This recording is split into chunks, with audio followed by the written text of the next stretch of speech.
अरे, ये हमारे जगन्नाथ जी आधी रात को मंदिर से छुपकर कहाँ जा रहे हैं? और ये क्या? इनके हाथों में तो सोने के कंगन नहीं बल्कि मिट्टी से सनी हुई एक कुदाल है।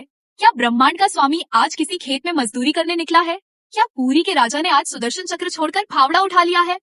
आखिर ऐसी क्या मजबूरी आ गई कि साक्षात नारायण को एक साधारण मजदूर का रूप धरना पड़ा? जानने के लिए देखिए ये पूरी कथा, जो आपके रोंगटे खड़े कर देगी और आपकी आंखों में आंसू ला देगी। कहानी शुरू होती है पुरी के मंदिर से कुछ मील दूर बसे एक छोटे से गांव से। वहाँ रघु नाम का एक गरीब मजदूर रहता था। एक उसकी बूढ़ी माँ और दूसरे उसके कालिया ठाकुर यानी जगन्नाथ जी। रघु अनपढ़ था, उसे मंत्र नहीं आते थे। बस जब भी भूख लगती या दुख होता वो मंदिर की ध्वजा की ओर देखकर कह देता, ठाकुर आज की दिहाड़ी तू ही दिलाना। लेकिन वक्त का पहिया ऐसा घूमा कि रघु के गांव में भयानक सूखा पड़ गया। रघु के पास न काम था न खाने को दाना। उसकी माँ बीमार पड़ गई, पैसों की सख्त जरूरत थी। मजबूर होकर रघु गांव के सबसे लालची साहूकार करोड़ीमल के पास गया। करोड़ीमल ऐसा इंसान था जिसके दिल की जगह पत्थर धड़कता था। उसने रघु से कहा, पैसे तो मिल जाएंगे लेकिन शर्त ये है कि तुझे 7 दिनों के अंदर ब्याज समेत पैसे लौटाने होंगे। अगर नहीं लौटाए तो ये झोपड़ी मेरी होगी और तुझे ताउम्र मेरा बंधुआ मजदूर बनकर रहना होगा। रघु ने हार कर शर्त मान ली। उसने सोचा कि वो शहर जाकर मजदूरी करेगा और पैसे चुका देगा, लेकिन शहर में भी काम नहीं मिला। 7वां दिन आ गया और रघु के पास एक फूटी कौड़ी भी नहीं थी। उधर पुरी के मंदिर में 7वें दिन की रात को कुछ अजीब हो रहा था। मंदिर के मुख्य पुजारी ने देखा कि जगन्नाथ जी की मूर्ति के चेहरे पर एक अजीब सी बेचैनी है। पुजारी जी को लगा कि शायद श्रृंगार में कोई कमी रह गई है, लेकिन उन्हें क्या पता था कि आज ठाकुर जी का मन मंदिर के रत्न सिंहासन पर नहीं बल्कि रघु की उस सूनी झोपड़ी में लगा है। जैसे ही रात के 12 बजे और मंदिर के भारी किवाड़ बंद हुए, एक चमत्कार हुआ। गर्भगृह के भीतर से एक धीमी सी रोशनी निकली। हमारे जगन्नाथ जी, जो कल तक रेशमी वस्त्रों में लिपटे थे, उन्होंने एक फटी हुई धोती पहनी, सिर पर एक मैला सा गमछा बांधा और नंगे पैर ही मंदिर के पिछले दरवाजे से बाहर निकल गए।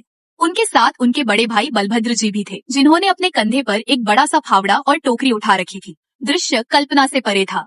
जो भगवान पूरी दुनिया का पेट भरते हैं, आज वो अंधेरी रात में एक मजदूर की तरह नंगे पांव पथरीले रास्तों पर चल रहे थे। लल्ला, तूने पन्ने तो फाड़ दिए थे यमराज की डायरी के, पर इस साहूकार के बही खाते का क्या करेगा? वो तो बड़ा जिद्दी इंसान है। जगन्नाथ जी बस मुस्कुराए और बोले, दादा आज हाथ की सफाई नहीं, हाथ की मेहनत दिखानी होगी। रघु ने मुझे अपना साझीदार कहा था, तो साझीदार का कर्ज चुकाना मेरा भी फर्ज है।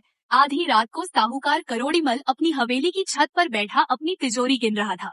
तभी उसने देखा कि उसके सबसे ऊबड़ खाबड़ और पथरीले खेत में 2 लोग काम कर रहे हैं। उसने सोचा, इतनी रात को कौन बेवकूफ मेरे खेत की खुदाई कर रहा है?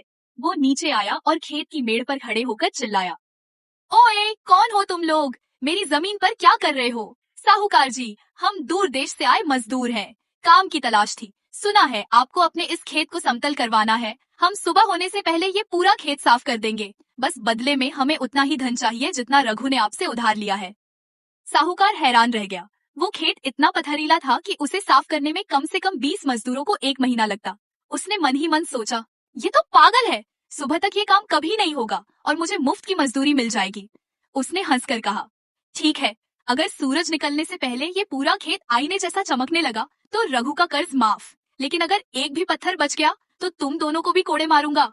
अब शुरू हुआ वो मंजर, जिसे देखने के लिए देवता भी आकाश में छुपकर खड़े हो गए। रात घनी काली थी, लेकिन उस खेत में एक अजीब सी चमक थी।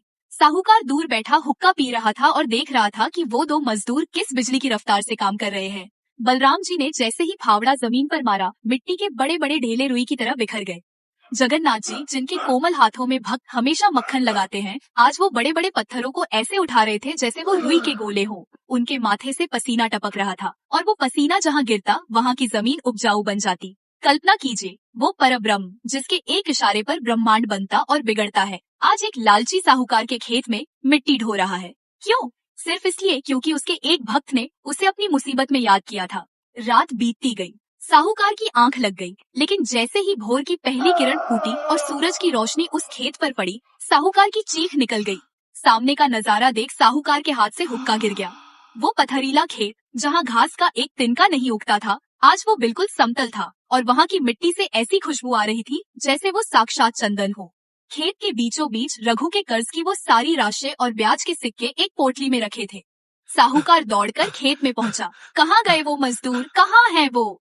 वहाँ कोई नहीं था, बस जमीन पर 2 जोड़ी पैरों के निशान थे। एक बड़े और एक थोड़े छोटे, लेकिन उन निशानों में शंख और चक्र के चिन्ह बने हुए थे।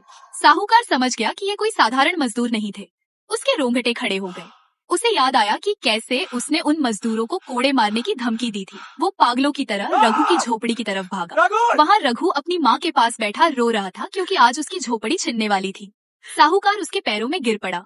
रघु, मुझे माफ कर दे, तेरे भगवान खुद मेरे खेत में मजदूरी करने आए थे। ये ले अपनी झोपड़ी के कागज, ये ले अपना घर, और ये धन भी तू ही रख। इधर पुरी के मंदिर में जब सुबह के पट खुले तो पुजारियों के बीच हाहाकार मच गया। जगन्नाथ जी और बलराम जी के मूर्तियां तो अपनी जगह पर थे, लेकिन उनके वस्त्र मिट्टी से सने हुए थे। उनके हाथों में छाले पड़े थे और जगन्नाथ जी के श्रीमुख पर पसीने की बूंदें अभी भी चमक रही थी। पूरे मंदिर में मिट्टी और पसीने की वो सौंधी खुशबू फैल गई थी जो केवल कड़ी मेहनत के बाद आती है। राजा को खबर दी गई। राजा दौड़ते हुए आए और चरणों में गिर पड़े। ये क्या लीला है? ये क्या लीला है? आपने ये रूप क्यों धरा? तभी मंदिर की ध्वजा तेजी से लहराई और एक आकाशवाणी हुई।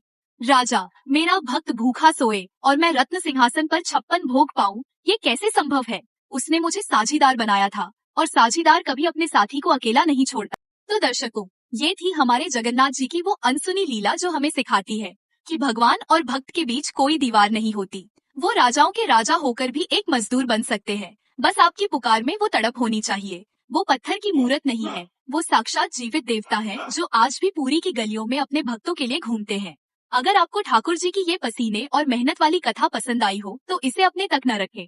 इस वीडियो को शेयर करें ताकि दुनिया जान सके कि हमारा जगन्नाथ कितना भोला और कितना कृपालु है। कमेंट में जय जगन्नाथ लिखना न भूलें और हमारे चैनल को सब्सक्राइब करें ताकि हम ऐसी ही और दिव्य कथाएं आप तक पहुंचा